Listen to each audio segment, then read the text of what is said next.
Hello and welcome to this week's podcast. My name is Alan Mucerino, the Superintendent of Schools for the Alvord Unified School District. And this is a special edition of our weekly podcast because it's Teacher Appreciation Week. And what better way to say thank you to our teachers than to have our students share with them why they are so important and special to them. So we have a 8th grade student from Villegas who happens to also be a published author joining us today. Her name is Tanushri Joseph. And we also have 3 students from La Sierra High School, along with their teacher advisor, Mr. Matt Chamberland, who's going to talk about the Health Academy, particularly here in the age of COVID. But we're going to start with our 8th grade author, Tanushri Joseph. Tanushri, welcome to the podcast. Hi, thank you so much for inviting me. Well, we are delighted to have you here. You published a book. You're just an 8th grader. I'm in my 60s and I've yet to publish my first book, so you're way ahead of my schedule, but at some point in my life, I hope I'm able to say that I'm a published author as well. So first of all, congratulations to you, dear. That's absolutely wonderful. Thank you. And since it is Teacher Appreciation Week, I think it'd be perfect to start this segment with you sharing or actually reading the dedication that's in your book. Would you do that for us? Of course. This book is dedicated to all my teachers. Thank you for your dedication, hard work, and making learning so much fun. Well, that is music to all of our ears as teachers, as educators, to know that we inspired and motivated our students to do wonderful things like this. Now, also, the acknowledgement, because you're also thanking the people that this book would not be possible without. So why don't you go ahead and share that with us? Yes, this book is a combined effort by so many people. First, I'm thankful to Purple Crayon Advertising. They are the book designing company. And I'd like to thank the illustrator, Srishti Paranjape. And I also want to thank my parents. They're always guiding me in these projects. I'm so thankful to all of them for bringing this story together. Well, I know that you appreciate everyone's effort because it takes a lot of effort, obviously, to go into publishing a book. But I also know there's a great story behind your story of ant-sized Hattie. Share with us what's really behind the story and how this came to be. So this whole thing started when my 7th grade science teacher, Miss Fleeman, assigned a creative writing project after we conducted a science experiment in class. So without her assigning this project, this story wouldn't even exist. And that's why I'm so thankful to her. But that's basically how it all started.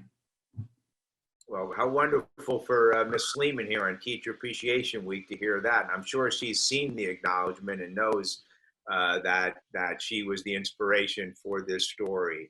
Okay, I'm sure that there's many passages throughout the book, and I got the book last week and read it, and I think it's absolutely wonderful. And I know there's a lot you'd like to read and share from it, but why don't you pick a particular passage, maybe that resonates to you for one reason or another, and share that with our viewers. As I walked happily to school on Halloween wearing my elephant hat, my friend called out to me, "Hey Hattie, you look great." "Thanks," I replied. I felt great. I looked forward to having fun that day. As I walked towards the 7th grade building, I noticed something odd. A crowd of students screaming and running away. Weird, I thought, because I could not see anything out of the ordinary. What is going on? Within a few seconds, the students disappeared. It was then that I noticed it. A scary rodent. I suddenly realized what had caused all the commotion earlier. The rodent had big, red, glowing eyes, its fur gray and greasy. Gigantic ears popped out of its tiny head, making it look like a mouse. Its long furry tail stood up in the air. Oddly enough, the rodent seemed to have a violent expression. Its mouth was open, displaying two pointy, sharp, fang-like teeth. Its eyes were wide and full of aggression. Its violent expression told me not to mess with it. Hang on, it was coming, straight for me. Hurry, run, I thought to myself, but before I could take another step, the rodent was by my foot. I froze. I watched in terror as the rodent sunk its large, razor-sharp teeth into my shoe. Well, I am not a fan of rodents, and when I read that, and even listening to you, wonderfully descriptive writing, by the way, the hair on the back of my neck stood up. That is absolutely wonderful. Now, I know that everyone's going to want to know how this turns out. So how could people purchase this book? Well, this book is available on Kindle, and you can find it on Amazon too. And this weekend, I'm going to run a free book promotion, so you can get it for free. So that's the way to get it, and it's on Kindle or Amazon.com.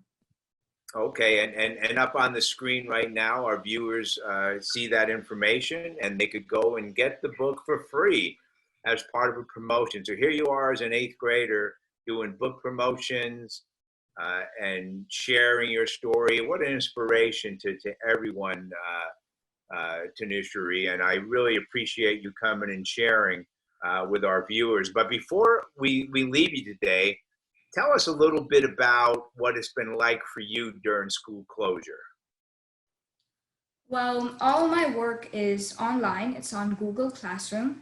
And I also am staying inside a lot more now. So I'm not really used to the online work or staying inside, but I'm trying to find ways to keep myself productive.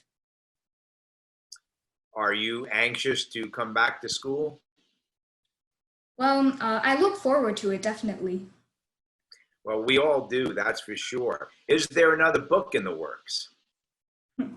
Well, I have written a lot of stories, and I just need to get onto working on them so then I can publish them. Right now, though, I'm working on a horror story, believe it or not. And that horror story was actually a horror story I had written in my 8th grade ELA class. Well, Tanushri Joseph, thank you so much for sharing with us. Thank you for representing Villegas and Alvord Unified School District. You're a wonderful representative, and we know that you're going to continue to do bigger and even better things down the road. Thanks again for joining us. Thank you so much for inviting me. Well, you're very welcome. Be well, stay healthy, and we'll see you soon. Thank you. All right, we are now going to segue from Tanushri Joseph, our 8th grade author from Villegas, to La Sierra High School. We are joined today by 3 students and the teacher and advisor for the La Sierra High School Health Academy. Welcome to the program, Sophia. We have Sophia Light. Thanks. Hi, happy to be here. Well, thanks for joining us today. We have Linda Escobar Monroy. Hello, thank you for having me. Well, you bet. And welcome, Mindy Liu. Hi, thank you for having us. Well, thank you all 3 for joining us. Now, La Sierra, many people know this about La Sierra, and certainly within high schools, everyone knows this, but La Sierra has a unique health career preparation program. The goals of the Health Career Academy are to prepare our students for employment in the healthcare industry, provides them wonderful opportunities, exposing them to healthcare, biomedical technology, and equips them with skills for employment. And it includes an internship, because our partner for this wonderful program is Kaiser Permanente Riverside. So I'd like to start there. All 3 of you had the opportunity before school closure to participate in the internship. I'm assuming since the COVID outbreak, you are not at the hospital anymore. You could tell me if that's not correct.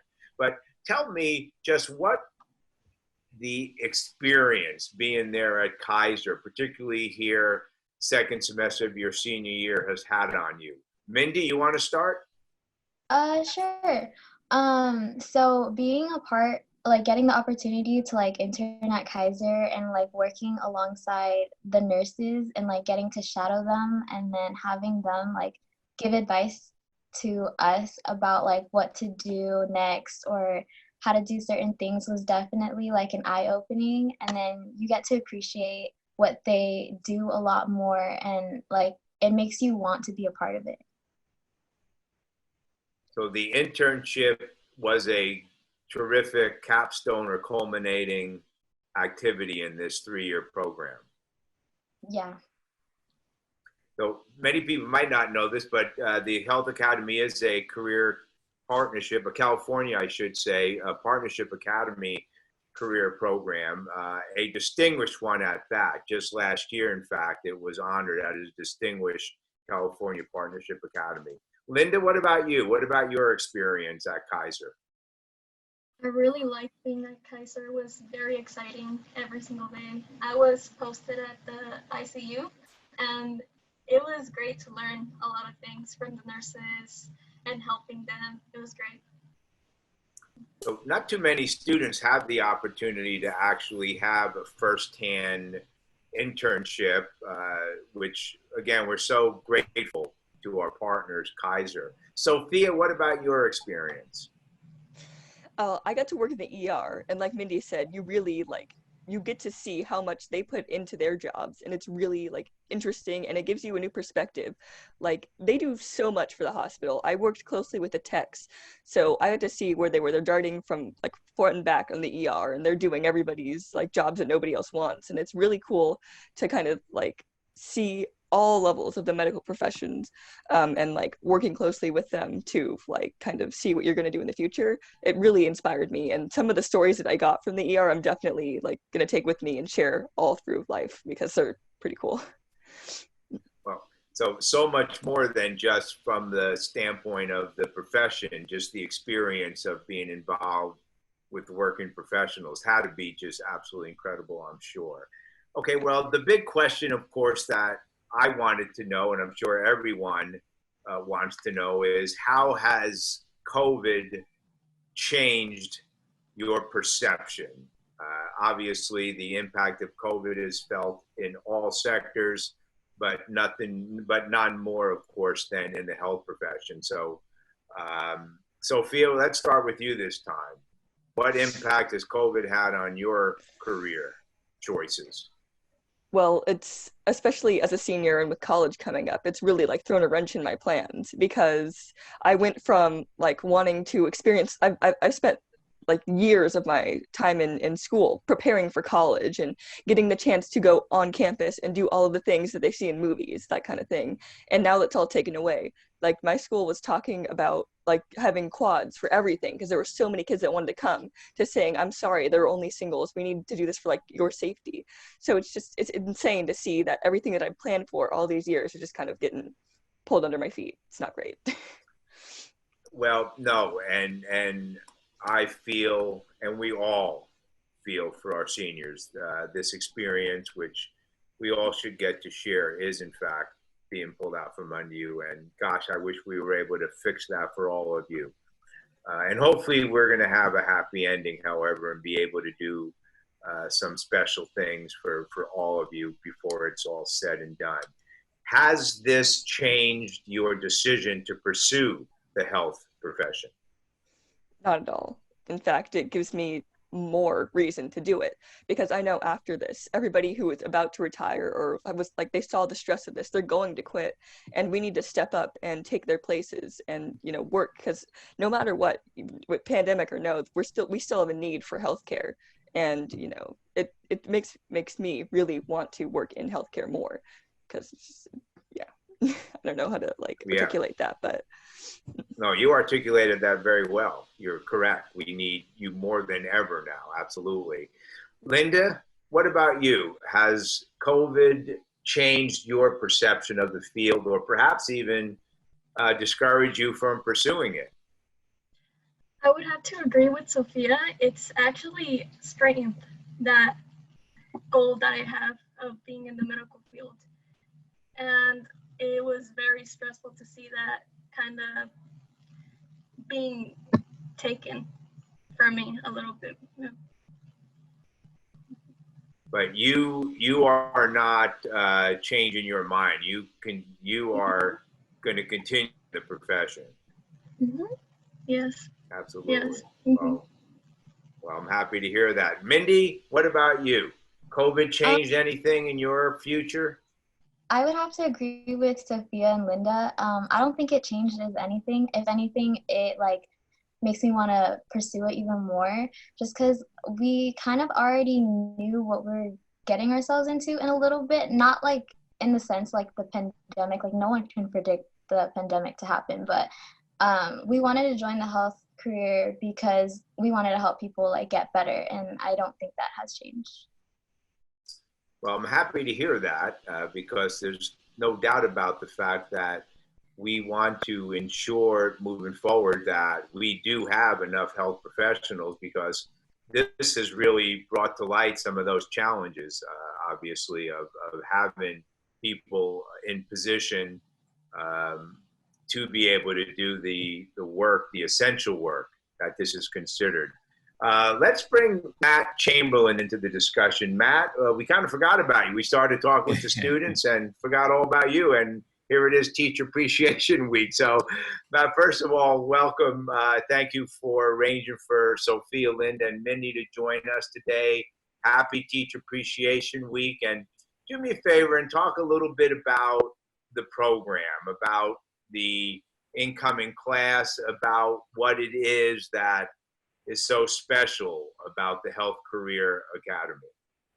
Sure, and thank you for having myself and inviting some of our students here to the podcast so they can share their experiences. A little bit about the program. I think what does make it special, not everybody's going to get to talk about the experiences like these students are able to. And this year especially, I know it is a big bummer for them that their internship did get cut short. At the same time, this is going to make this whole experience very memorable. It's going to be one of the unique years that I think we're all going to remember. And so beyond the internship that these students get, I find the program just probably one of the best things about it is the team that we get to work with, from student leadership to the fellow teachers that we have. We don't stop working for the program and trying to provide different opportunities. And that goes from the incoming freshmen all the way to these seniors who get their internship experience. And the work begins right around this time every year, because we're looking forward to the next group that we're going to bring in. And we try and do our due diligence on recruitment. Even though La Sierra has shrunk as a school, we have maintained and surpassed percentages of students that we're servicing from years prior. So the program is kind of a strength in numbers. We have a lot of students in the program, and it's kind of to the point where there's a little bit of anxiety that happens every year, because we don't know if Kaiser's going to have enough positions for all the seniors that we have coming through. So, and that's a great problem, and I think that's what we continually run into, is great problems to have. Do you think that COVID is going to lessen the incoming class? Might some folks, you think, change their mind? No, I don't. I think in general, students are going to have kind of a natural interest into some of these things. There might be a switch into what fields become popular. There's probably a lot of students out there that are in the middle school, early high school range that have no idea about epidemiology, or the jobs and the healthcare professionals that are working through this crisis out there. And so it's going to put a spotlight on them, and there might be some more interest in just areas that we don't typically see. But I think we all have added a lot of science vocabulary in the last few months, right? We all know about social distancing and herd immunity and epidemiology and so many terms that have really brought science into the mainstream. So from that perspective, it can be a very good thing to pique a lot of students' curiosity moving forward. So what about the incoming class? Do you have a robust incoming class this year for the program?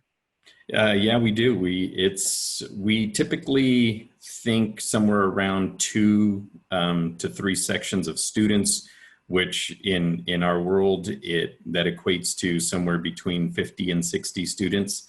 But with these current sophomores that we have coming in that we just recruited, we're looking at about 4 sections. So it's very good.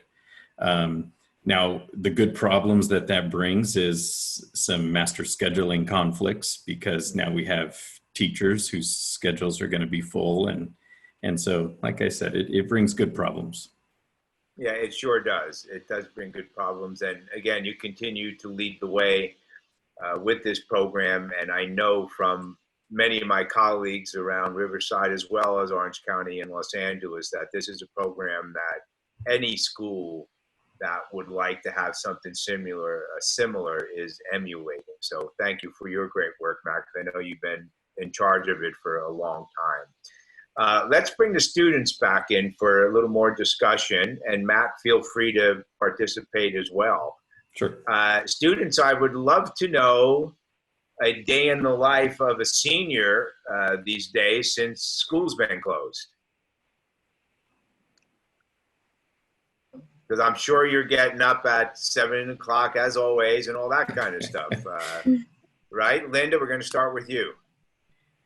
Well, apart from what you said about waking up early, it's the opposite. Yeah. Nonetheless, I still get on the computer, on Google Classroom. I check all my classes. There's my teachers. If I have any questions, I email them, message them, and I finish my assignments. And then I go back to sleep. So, right, like any teenager would do, any teenager. Well, you just made a comment about your teachers are there. They're in the Google Classroom. They're there for you. Here, Mr. Chamberlain's here today. It's Teacher Appreciation Week, so what a wonderful acknowledgement, Linda, on your part to talk about the fact that the teachers are there for you. You wake up, they're there for you.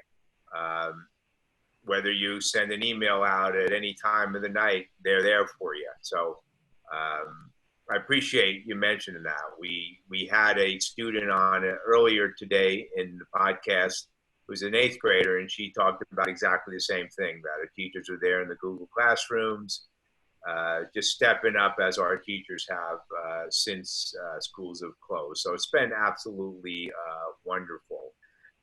Mindy, what about your life since closure? You too getting up early every day? Not exactly. My sleeping schedule has been a little messed up, but I'm still like logging into like Google Classroom and completing all of the assignments that needs to be done. And then with AP tests coming up, I'm still messaging my teachers for like extra help if I need it.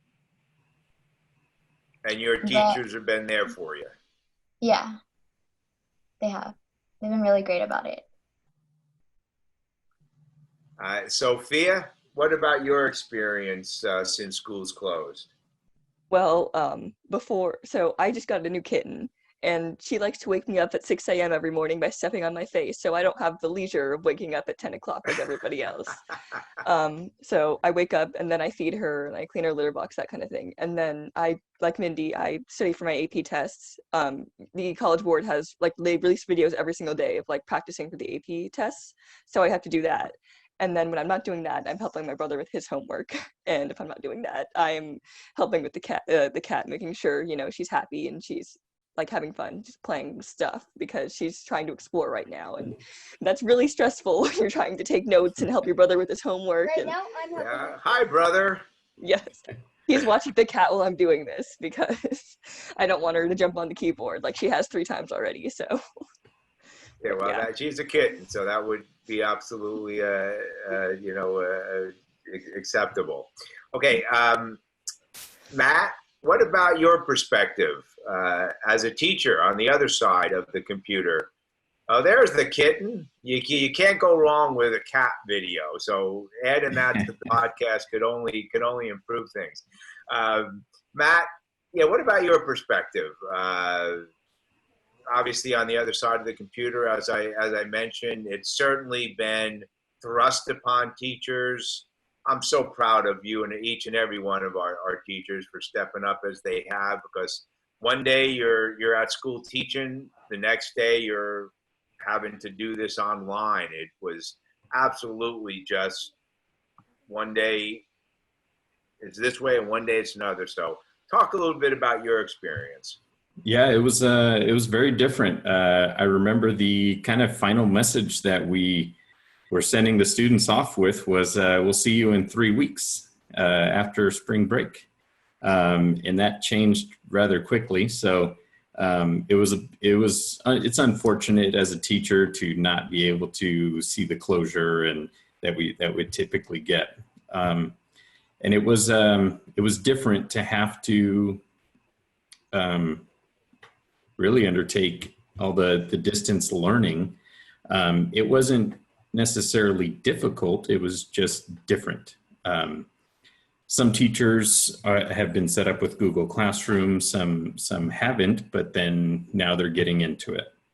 And it's providing a little bit different platform. I think really what it's causing is causing teachers everywhere to learn some new things. And in speaking with some of my colleagues, we kind of want to incorporate the stuff that we're doing and learning when we come back. If we were to come back to exactly the way things were, I don't know that that's kind of in our nature. We want to keep pushing forward, incorporating everything that we're learning as we kind of go along. So that's kind of the state of, at least in my opinion, with teaching right now. It's an opportunity to learn some new tools and bring them next year when we come back, if we come back, and depending on how things look. Well, yeah, I agree. I think that's a silver lining. So many teachers now have this new platform, as you mentioned, and a new way of reaching out to their students, knowing that it's another methodology, another strategy. So I agree. I've heard that from many teachers who, now that they're doing it, say, hey, I could do this. And this actually really helps me to expand my teaching and reach kids in different ways. So yeah, thank you for that, Matt. I'm excited about what positives are going to come out of this, because we have to make sure that we are better because of this horrible crisis. And I know that's in our nature as educators to make the most out of every situation. Students, graduation. Graduation is being done a lot of different ways in a lot of different places. Here in Alvord, the Board of Education has made a commitment to provide a traditional graduation ceremony, but only, of course, when it's safe and we're allowed to do it. I'm sure you have friends in other districts and are obviously around our district. What are your thoughts on graduation and the event and what you're hearing is happening around Riverside and other places? Who wants to start?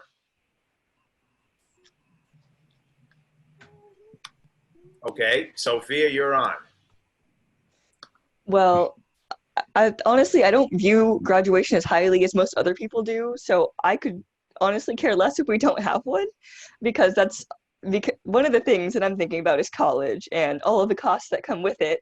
If I have to buy all these stoles and all these cords and that kind of thing and pay for all these parties, it's really kind of bugging into this, the money I could use for textbooks or food, that kind of thing. So it's more of like, as long as we have like a certificate that says, hey, you're done with high school, that's all I need, you know. And I know some people view it different, where it's like, it's this thing, it's sending you off from high school, and I understand that, but personally, I don't care. All right, well, to each his own. I appreciate that candidness. Linda, what about you? Talking about other places, I think it was in Covina where they all parked in the parking lot, and they just stood there in their cars, beeping, saying good job, things like that. They made posters, teachers gave out small things to congratulate their graduating seniors. I thought that was a really nice idea. It was really cool. And the news was there. I don't know what news program, but it was cool. About graduation, for me, I feel as if I've lost a rite of passage. I was really looking forward to it, and so was my family. My family from another country was supposed to come, but now they can't come. Nonetheless, I think it's okay. It's okay. Whatever we do, whatever you think of, I'll be fine with it. Really. Okay. Well, appreciate that candidness as well. And again, we hope to be able to still conduct a traditional ceremony. We just hope that it's soon enough to be able to have all of our students participate. Mindy, what about you? For me, graduation is something that I've always looked forward to, like stepping onto like high school freshman year. I dreamed of having like this big graduation and like having the stuff that comes along with it, just because like we worked so hard throughout our 4 years, and I just like want to be able to celebrate that moment with like friends and family. And it's like the last time we're all in the same place before we all go our separate ways, and that's something I want to treasure.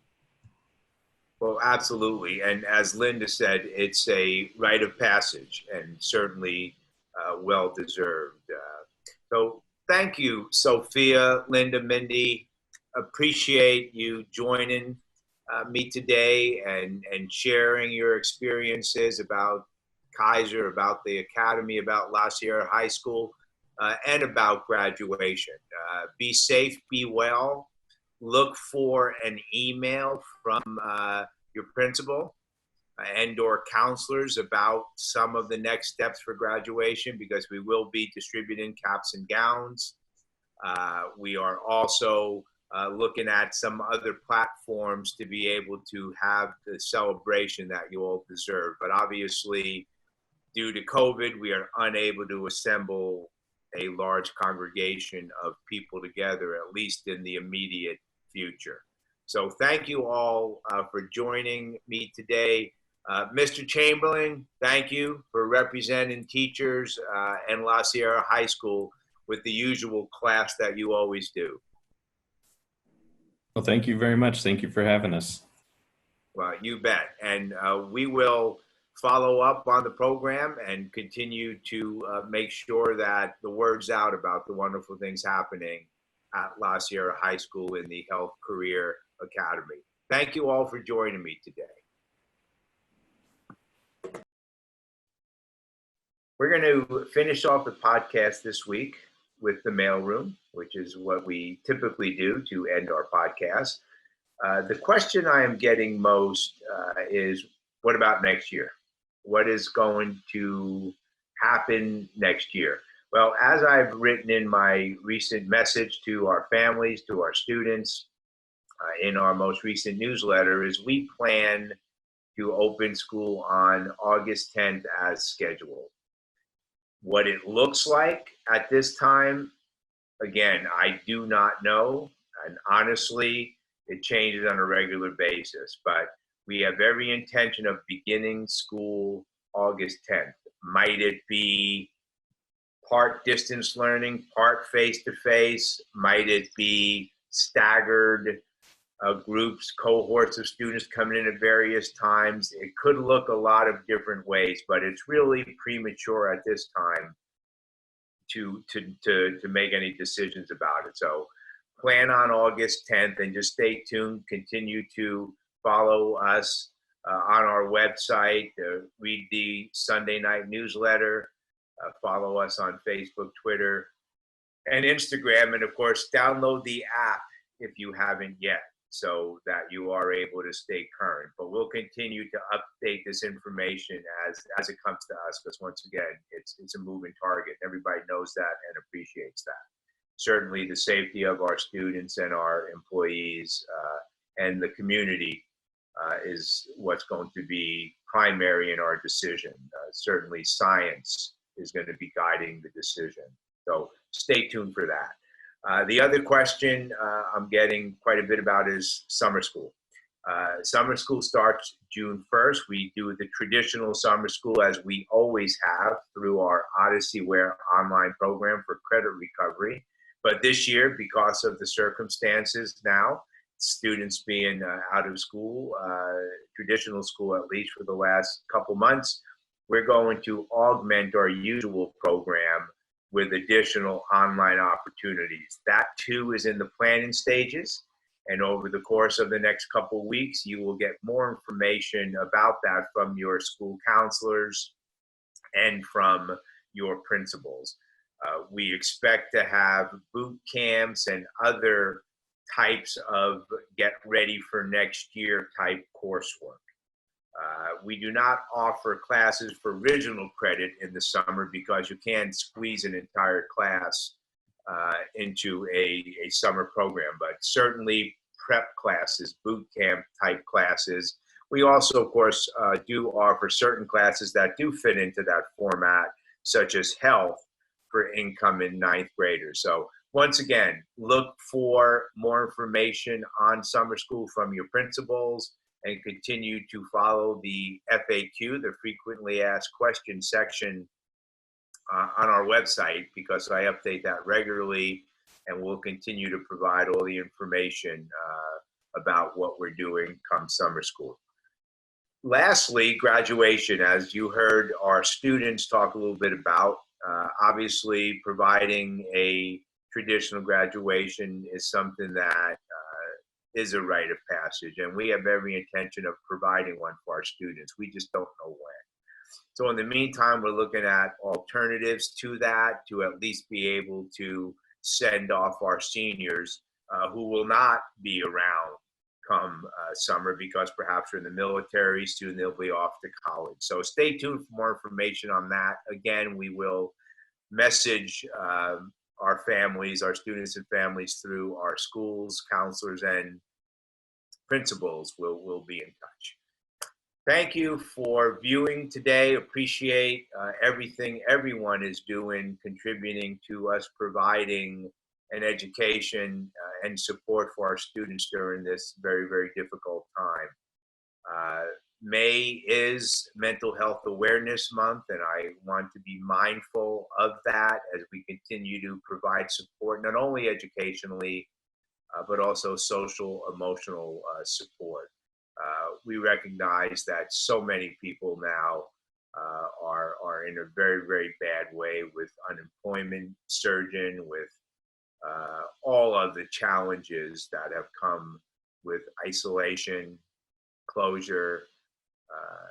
As we reopen California, we realize that there's going to be lots and lots of things that are going to have to be done differently. And we are poised to do that. Our associations are working closely with us as we begin this process of preparing for next year, to be able to do it safely, to be able to have some of the things in place that we need to have in place, knowing that the last few months of this school year have been very challenging. So just continue to follow us so that you are current. Okay, again, thank you for joining me this week. We'll see you next Wednesday, 4 p.m., same Albert time, same Albert place. Thanks for listening, thanks for watching, and bye for now.